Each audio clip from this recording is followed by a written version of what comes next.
បាទសួស្តីបងប្អូនទាំងអស់គ្នាបាទសួស្តីបងប្អូនបាទថ្ងៃនេះខ្ញុំចង់ចែករំលែកជីវិតអ្នកបើកបរនៅសហរដ្ឋបើកឡានកុងតឺន័របាទ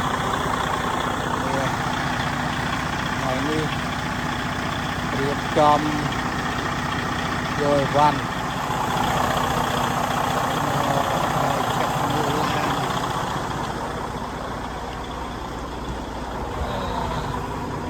ភ្លើងដើរមើលកង់ឡានកុងតឺន័រនៅសហរដ្ឋបាទចិត្តមើលកង់វាយល់គ្រប់ប្រអប់មើលភ្លើងឡានអានេះកង់មាន8ដណ្ដប់បាទហើយភ្លើងវាក្រោយភ្លើងសញ្ញោដើរក៏អត់ភ្លើងផ្លេតវាមានក៏អត់កង់វាគ្រប់ខ្យល់ក៏អត់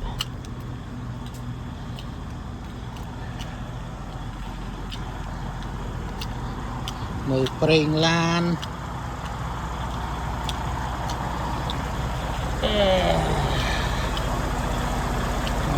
ជុំវិញឡានមើលម៉ាស៊ីនវាមានខែម៉ាស៊ីនវាតាមើលមានកន្លែងម៉ាស៊ីនឡានវាយកទៅលីទេបា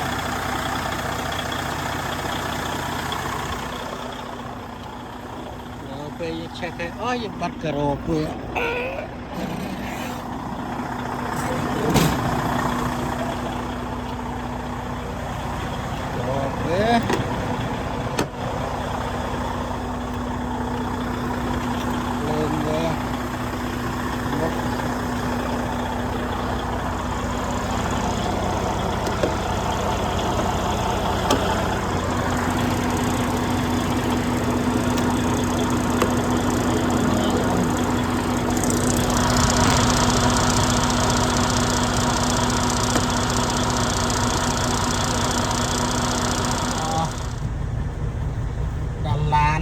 រៀបចំមហូបទិញមហូបសិតតែមហូបមិនដឹងស្អីទេមានឃ្លោកអណ្ដូងពពែត្រីស្ពៃចិនត្រីសៃម៉ុនសាច់គោហើយមហូបមានសាឡម្ជូរគ្រឿងណាអូច្រើនណាស់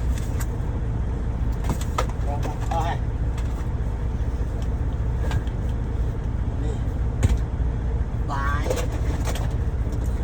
នេះបកានេះសាឡនជូរយួនទិញយួនញ៉ាំមកអស់ផងទិញដាក់ចូលក្នុងទូទឹកកកនេះសាឡនជូរតាហ៊ូសាឡនជូរតាហ៊ូច្រឡំ